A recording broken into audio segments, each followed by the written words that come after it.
Hello, कैसे हैं आप सब।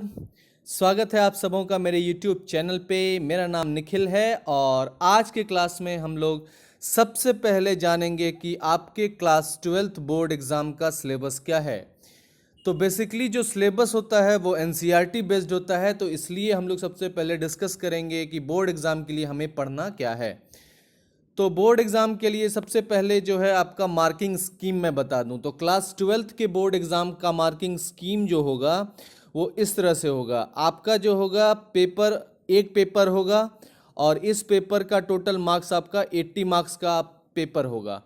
इस पेपर्स में आपके यूनिट वाइज जो है क्वेश्चंस पूछे जाएंगे, जिसमें पहला यूनिट जो है वो रिलेशन एंड फंक्शंस का है, दूसरा यूनिट में आपको अलजेब्रा है, तीसरा यूनिट कैलकुलस है, फोर्थ यूनिट आपका वेक्टर एंड 3 डायमेंशनल ज्योमेट्री का है, फिर लीनियर प्रोग्रामिंग का है और फिर प्रोबेबिलिटी का है।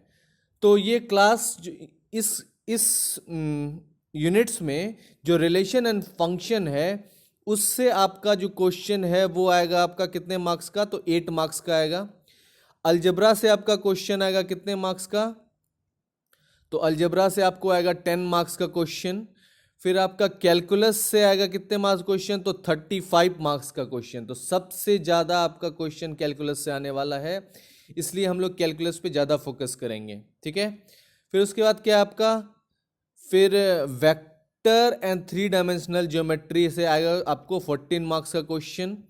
फिर आपका लीनियर प्रोग्रामिंग चैप्टर से जो क्वेश्चन है वो आएगा आपका 5 मार्क्स का क्वेश्चन। और फिर प्रोबेबिलिटी से आएगा आपका 8 मार्क्स का क्वेश्चन। तो टोटल ये मार्क्स जो है हो जाएगा आपका 80 मार्क्स और 20 मार्क्स का आपका इंटरनल असेसमेंट होगा। आई बात समझ में। तो टोटल 80 मार्क्स का रिटर्न पेपर होने वाला है आपका, जिसमें इस यूनिट वाइज आपका चैप्टर होगा, ठीक है, जिसमें यूनिट 1 में रिलेशन एंड फंक्शंस, यूनिट 2 में अलजेब्रा, यूनिट 3 में कैलकुलस, यूनिट 4 में vector and 3 dimensional geometry, unit 5 में आपका लीनियर प्रोग्रामिंग और प्रोबेबिलिटी। अब क्या है कि इस चीज में आपको क्या है कि यूनिट वाइज जो कौन किस किस चैप्टर को आपको पढ़ना है, उसमें किस क्या क्या कंटेंट पढ़ना है उसको डिस्कस करते हैं। तो यूनिट 1 में जो आपका कंटेंट है वो क्या है, तो यूनिट 1 में रिलेशन एंड फंक्शंस है और इसमें आपको 2 चैप्टर्स पढ़ने हैं, एक तो रिलेशन एंड फंक्शंस और एक इनवर्स ऑफ ट्रिग्नोमेट्रिक फंक्शन। तो 2 चैप्टर आपको इसमें पढ़ने होंगे, एक रिलेशन एंड फंक्शन और एक इनवर्स ट्रिग्नोमेट्रिक फंक्शन। ये दोनों यूनिट 1 में आता है। तो यूनिट 1 में जो रिलेशन एंड फंक्शन चैप्टर है, इस रिलेशन एंड फंक्शन चैप्टर में आपका क्या है, इस रिलेशन एंड फंक्शन चैप्टर में आपको पढ़ना होगा टाइप्स ऑफ रिलेशंस के बारे में, जिसमें आता है आपका reflexive relation, symmetric relation, transitive relation और इक्विवेलेंस रिलेशंस।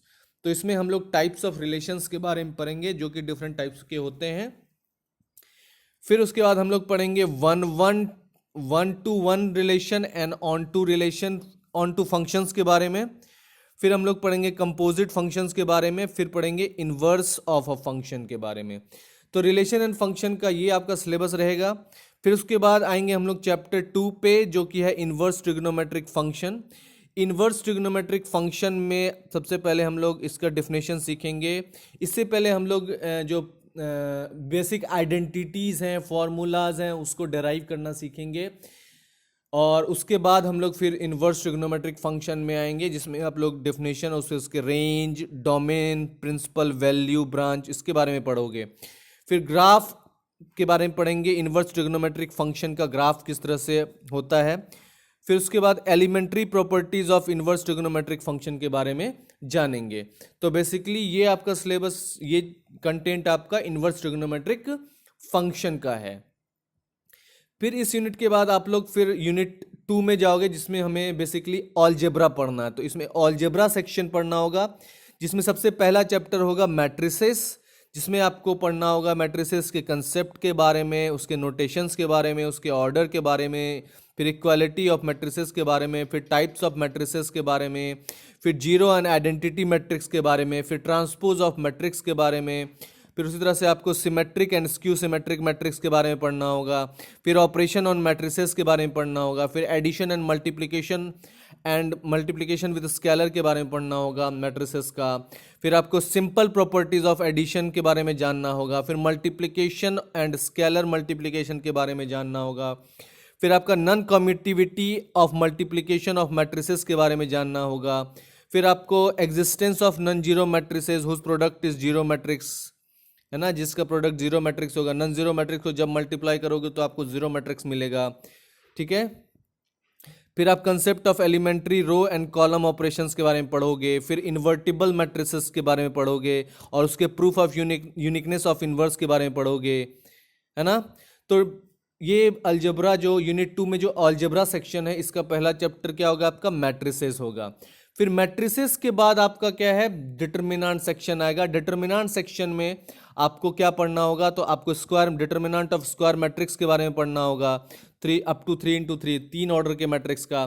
फिर प्रॉपर्टीज ऑफ डिटर्मिनेंट्स के बारे में पढ़ना होगा। फिर माइनर्स के बारे में पढ़ना होगा, माइनर्स क्या होता है। फिर कोफैक्टर्स के बारे में पढ़ना होगा और उसके एप्लीकेशंस के बारे में जानना होगा। फिर डिटर्मिनेंट्स के एप्लीकेशन के बारे में जानना होगा। फिर एरिया ऑफ ट्रायंगल्स कैसे निकालते हैं डिटर्मिनेंट्स के थ्रू, उसके बारे में जानना होगा। फिर adjoint and inverse of square matrix के बारे में जानना होगा। फिर आपको consistency, inconsistency and number of solution of a system of linear equations के बारे में जानना होगा। फिर जैसे आपका solving system of linear equation in 2 और 3 variables having unique solution using inverse of a matrix. तो आपको क्या है कि सिस्टम ऑफ लीनियर इक्वेशन के बारे में जानना पड़ेगा, जिसमें 2 और 3 वेरिएबल लेके हम लोग यूनिक सॉल्यूशन निकालेंगे, जिसमें आपको इन्वर्स ऑफ मैट्रिक्स का यूज होगा। तो डिटर्मिनेंट का ये सेक्शन होगा। फिर डिटर्मिनेंट के बाद आप यूनिट 3 में चले जाओगे, जो कि कैलकुलस पार्ट है, और ये सबसे इंपॉर्टेंट पार्ट है आपके क्लास 12th एग्जाम के लिए, क्योंकि 35 मार्क्स का क्वेश्चन इस सेक्शन से अकेले आना है। तो इसलिए सबसे पहले जो कैलकुलस यूनिट 3 में जो कैलकुलस सेक्शन है, उसमें आप लोग पढ़ोगे कंटिन्यूटी एंड डिफरेंशियबिलिटी के बारे में, और कंटिन्यूटी एंड डिफरेंशियबिलिटी किसको कहते हैं उसको जानोगे। फिर डेरिवेटिव ऑफ कंपोजिट फंक्शंस के बारे में जानोगे। फिर आप उसके बाद चेन रूल के बारे में जानोगे। फिर उसके बाद derivative of inverse trigonometric functions के बारे में जानोगे। फिर आप डेरिवेटिव ऑफ इम्प्लिसिट फंक्शंस के बारे में जानोगे। फिर उसके बाद concept of exponential and logarithmic functions के बारे में जानोगे। फिर उसके बाद आप derivative of logarithmic and exponential functions के बारे में जानोगे। फिर उसके बाद लॉगरिथमिक डिफरेंशिएशंस के बारे में जानोगे। फिर डेरिवेटिव ऑफ फंक्शंस के बारे में जानोगे, जो कि पैरामीट्रिक फॉर्म एक्सप्रेस किया जाता है। फिर आपका सेकेंड ऑर्डर डेरिवेटिव आएगा, जिसमें आपको Rolle's and Lagrange's mean value theorems होगा। फिर उसका ज्योमेट्रिक इंटरप्रिटेशन के बारे में जानोगे। तो कंटिन्यूटी डिफरेंशियबिलिटी जो होगा आपका कैलकुलस का पहला चैप्टर होगा। फिर आप आ जाओगे एप्लीकेशन ऑफ डेरिवेटिव में, और एप्लीकेशन ऑफ डेरिवेटिव में सबसे पहले आपको क्या जानना होगा, तो rate of change of bodies. फिर इंक्रीजिंग डिक्रीजिंग फंक्शन किसको कहते हैं। फिर उसके बाद टेंजेंट्स के बारे में जानोगे। फिर उसके बाद नॉर्मल्स के बारे में जानोगे। फिर use of derivatives in approximation, कैसे हम डेरिवेटिव का यूज अप्रोक्सीमेशन के लिए करते हैं। फिर आप मैक्सिमा और मिनिमा के बारे में जानोगे। फिर फर्स्ट डेरिवेटिव टेस्ट, है ना। फिर सेकेंड डेरिवेटिव टेस्ट के बारे में जानोगे, है ना। फिर क्या है, सिंपल प्रॉब्लम आपको दिया जाएगा, जो कि इलस्ट्रेट करेगा basic principle and understanding of subject as well as real life situations. किस तरह से रियल लाइफ सिचुएशन में आप डेरिवेटिव का इस्तेमाल करते हो। फिर उसके बाद चले जाओगे आप थर्ड चैप्टर में यूनिट 3 का कैलकुलस का, वो है इंटीग्रल्स, है ना। और इंटीग्रल्स में सबसे पहले आप इंटीग्रेशन पढ़ोगे। किसका इंटीग्रेशन जो है वो क्या है, तो वो है डिफरेंशिएशन का इन्वर्स प्रोसेस। तो इन्वर्स प्रोसेस ऑफ डिफरेंशिएशन है वो। फिर आप क्या है, integration of variety of functions के बारे में जानोगे, जो कि by substitution method, by partial fraction method और बाय पार्ट्स मेथड करते हैं। तो इसमें 3 तरह का मेथड यूज होता है इंटीग्रेशन के लिए। फिर क्या है, evolution of simple integrals of the following types of problem based on this. तो इस टाइप के प्रॉब्लम को आपको सॉल्व करना होगा, ठीक है, इंटीग्रेशन के अंदर। फिर आप आ जाओगे डेफिनेट इंटीग्रल्स के बारे में पढ़ोगे, जिसमें कि as a limit of some के बारे में पढ़ोगे। फिर फंडामेंटल थ्योरम ऑफ कैलकुलस के बारे में पढ़ोगे। फिर बेसिक प्रॉपर्टीज पढ़ोगे डेफिनेट इंटीग्रल्स का। फिर इवोल्यूशन ऑफ डेफिनेट इंटीग्रल्स के बारे में पढ़ोगे। तो ये टोटल जो होगा आपका किस में होगा, इंटीग्रल्स चैप्टर में होगा।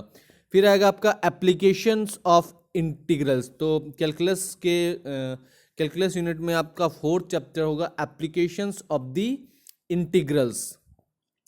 तो एप्लीकेशंस ऑफ इंटीग्रल्स में क्या होगा, applications in finding the area under simple curve. तो किस तरह से हम सिंपल कर्व के अंदर का एरिया फाइंड आउट करते हैं उसका एप्लीकेशन सीखेंगे, जिसमें कि lines, circles, parabolas and ellipses होगा, है ना। फिर area between any two above said curves, the region should be clearly identifiable. तो ये सब चीज़ है आपको क्या एप्लीकेशन ऑफ इंटीग्रल्स में आपको पढ़ना होगा। फिर आ जाओगे आप चैप्टर 5 में कैलकुलस का, जो कि है डिफरेंशियल इक्वेशन, जिसमें आप डिफरेंशियल इक्वेशन के डिफिनेशन के बारे में पढ़ोगे, फिर ऑर्डर एंड डिग्री के बारे में पढ़ोगे, फिर जनरल एंड पार्टिकुलर सॉल्यूशंस के बारे में पढ़ोगे, फिर फॉर्मेशन ऑफ डिफरेंशियल इक्वेशन के बारे में पढ़ोगे, जिसका जनरल सॉल्यूशन आपको गिवन होगा। फिर सॉल्यूशन ऑफ डिफरेंशियल इक्वेशंस के बारे में पढ़ोगे, जिसमें क्या डिफरेंट मेथड्स यूज़ कर सकते हैं। जो पहला मेथड सेपरेशन ऑफ वेरिएबल्स का, फिर solution of homogeneous differential equation का, फिर आपका first order and first degree solution होगा, फिर आपको linear differential equations of the types के बारे में पढ़ना होगा। तो ये आपका डिफरेंशियल इक्वेशंस का सिलेबस होगा, है ना। तो इस तरह के आपको इस तरह के चीज़ों को आपको पढ़ना होगा डिफरेंशियल इक्वेशन में। फिर आ जाएंगे हम लोग यूनिट 4 में। यूनिट 4 में पढ़ना होगा आपको वेक्टर एंड 3 डायमेंशनल ज्योमेट्री के बारे में। तो यहाँ पे जनरली आप जो है वेक्टर्स और 3D ज्योमेट्री के बारे में पढ़ोगे। तो उसका सबसे पहला चैप्टर क्या होगा यूनिट 4 का, आपका वेक्टर्स होगा, जिसमें आपको वेक्टर्स और स्केलर्स के बारे में जानकारी मिलेगी। फिर magnitude and direction of the vector के बारे में पता चलेगा आपको। फिर आपको डायरेक्शन, कोसाइन और डायरेक्शन रेशियो ऑफ वेक्टर्स के बारे में पता चलेगा। फिर आपको टाइप्स ऑफ वेक्टर्स के बारे में पता चलेगा, जिसमें आप equal vectors, unit zero, parallel vectors and collinear vectors के बारे में जानोगे। फिर आपको positions vector of a point, है ना, एक पॉइंट का पोजीशन वेक्टर के बारे में पता चलेगा। फिर आपको निगेटिव ऑफ वेक्टर के बारे में पता चलेगा। फिर कंपोनेंट ऑफ अ वेक्टर के बारे में पता चलेगा। फिर आपको एडिशन ऑफ वेक्टर्स के बारे में पता चलेगा। फिर multiplication of vectors bye scalar के बारे में पता चलेगा। इसी तरह से फिर क्या है आपको position vector of a point dividing the line segment in a given ratio, किस तरह से पोजीशन वेक्टर, एक पॉइंट का पोजीशन वेक्टर जो है वो लाइन सेगमेंट को एक रेशियो में डिवाइड करता है। फिर आपको डेफिनेशन उसके बारे में जानोगे। फिर ज्योमेट्रिकल इंटरप्रिटेशन के बारे में सीखोगे। फिर properties and application of scalar product, जिसको डॉट प्रोडक्ट भी कहते हैं। फिर उसके बाद वेक्टर प्रोडक्ट के बारे में सीखोगे, जिसको क्रॉस प्रोडक्ट भी कहते हैं, है ना। फिर vector, scalar, triple product of vectors सीखोगे। तो ये सब आपका यूनिट 4 के वेक्टर्स चैप्टर में आएगा। फिर इस यूनिट 4 के आपका सेकेंड चैप्टर हो जाता है क्या, 3D ज्योमेट्री, जिसको थ्री डायमेंशनल ज्योमेट्री भी कहते हैं। इसमें आप क्या सीखोगे, इसमें डायरेक्शन, कोसाइन और डायरेक्शन रेशियोज के बारे में सीखोगे ऑफ लाइन जॉइनिंग 2 पॉइंट्स। फिर कार्टेशियन इक्वेशंस के बारे में सीखोगे। फिर vector equation of a line के बारे में सीखोगे। फिर कोप्लानर एंड स्क्यू लाइंस के बारे में सीखोगे। फिर शॉर्टेस्ट डिस्टेंस बिटवीन 2 लाइंस के बारे में सीखोगे। फिर आप Cartesian and vector equation of a plane के बारे में सीखोगे।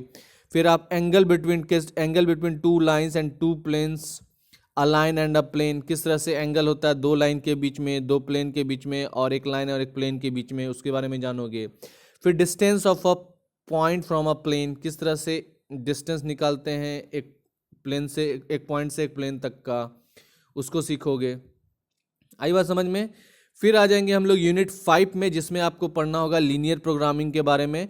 इस लीनियर प्रोग्रामिंग चैप्टर में आपको उसका इंट्रोडक्शन बताया जाएगा। फिर आपको रिलेटेड टर्मिनोलॉजी, जैसे कि कॉन्स्टेंट्स क्या होता है, फिर ऑब्जेक्टिव फंक्शंस क्या होता है, फिर ऑप्टिमाइजेशन क्या होता है, फिर different types of linear programming क्या होता है, फिर उसके प्रॉब्लम्स के बारे में सीखेंगे। फिर mathematical formulation of linear programming के बारे में जानेंगे। फिर उसके प्रॉब्लम्स के बारे में जानेंगे। फिर ग्राफिकल मेथड ऑफ सॉल्यूशंस के बारे में जानेंगे। फिर प्रॉब्लम्स ऑफ 2 वेरिएबल्स के बारे में जानेंगे। फिर फिजिबल एंड इनफिजिबल रीजन्स के बारे में जानेंगे। फिर बाउंडेड और अनबाउंडेड के बारे में जानेंगे। फिर फिजिबल इनफिजिबल सॉल्यूशन के बाद फिर आपको क्या है, ऑप्टिमल फिजिबल सॉल्यूशन के बारे में जानेंगे। Up to 3 non trivial constants, जो कि 3 नॉन ट्रिवियल कॉन्स्टेंट्स तक होगा। तो ये सब आ जाएगा आपका किसमें, यूनिट 5 के चैप्टर 1 में। फिर आप यूनिट 6 में आ जाओगे जिसमें आपका होगा प्रोबेबिलिटी। तो प्रोबेबिलिटी चैप्टर में आपको कंडीशनल प्रोबेबिलिटी के बारे में बताया जाएगा। फिर मल्टीप्लिकेशन थ्योरम ऑन प्रोबेबिलिटी, मतलब जो प्रोबेबिलिटी का मल्टीप्लिकेशन थ्योरम होता है वो क्या होता है उसके बारे में सीखोगे। फिर इंडिपेंडेंट इवेंट्स के बारे में जानोगे। फिर टोटल प्रोबेबिलिटी के बारे में जानोगे। फिर उसके बाद बेस थ्योरम क्या होता है उसके बारे में जानोगे और उसका यूजेस भी सीखोगे। फिर रैंडम वेरिएबल्स क्या होता है उसके बारे में जानोगे। फिर इसका प्रोबेबिलिटी डिस्ट्रीब्यूशन क्या होता है उसके बारे में जानोगे। फिर आपका mean and variance of a random variable क्या होता है उसको जानोगे। फिर बाइनोमियल प्रोबेबिलिटी डिस्ट्रीब्यूशन क्या होता है उसको जानोगे। तो ये सब आ जाएगा आपका यूनिट 6 चैप्टर में। तो इसके लिए आपका प्रिस्क्राइब बुक क्या है, एनसीईआरटी बुक है बोर्ड के द्वारा। हर एक बोर्ड के लिए आपका क्या बुक है, एनसीईआरटी पब्लिकेशन का बुक है, जिसमें आप 11th 12th दोनों बुक को शामिल किया जाता है। तो बहुत सारा जो बेसिक कंसेप्ट होता है 11th क्लास में होता है, तो इसलिए सबसे पहले मैं 11th की बेसिक कंसेप्ट को डिस्कस करूंगा, फिर जाके 12th के चैप्टर को स्टार्ट करूंगा। तो एक स्ट्रैटेजिक तरीके से पढ़ने से आपका क्या होगा, वो सिलेबस कंप्लीट हो जाएगा अच्छे से, और आप मोर देन 70-75 मार्क्स ला सकते हो आउट ऑफ 80, है ना। तो इसलिए इस चीज़ को ध्यान देंगे। और सबसे पहले हम लोग एनसीईआरटी को फोकस करेंगे, फिर उसके बाद आप डिफरेंट टाइप्स के बुक्स होते हैं जैसे केसी सिन्हा, आर.डी. शर्मा, उसको सॉल्व करेंगे। तो सबसे पहले आपको क्या है, एनसीईआरटी पे फोकस करना है क्योंकि ये प्रिस्क्राइब होगा। और एनसीईआरटी में सबसे पहला चैप्टर होगा आपका रिलेशन एंड फंक्शंस। पहले रिलेशंस एंड फंक्शंस के बारे में जानेंगे, और फिर उसके बाद हम लोग आ जाएंगे चैप्टर 2 में जो कि है inverse trigonometric function. Inverse trigonometric function होगा। फिर इन्वर्स ट्रिग्नोमेट्रिक फंक्शन के बाद आपका चैप्टर 3 आ जाएंगे जो कि होगा क्या आपका मैट्रिसेस। फिर आपका मैट्रिसेस कंप्लीट करने के बाद फिर क्या आपका, तो हम लोग चले जाएंगे चैप्टर 4 में जो कि है डिटर्मिनेंट्स।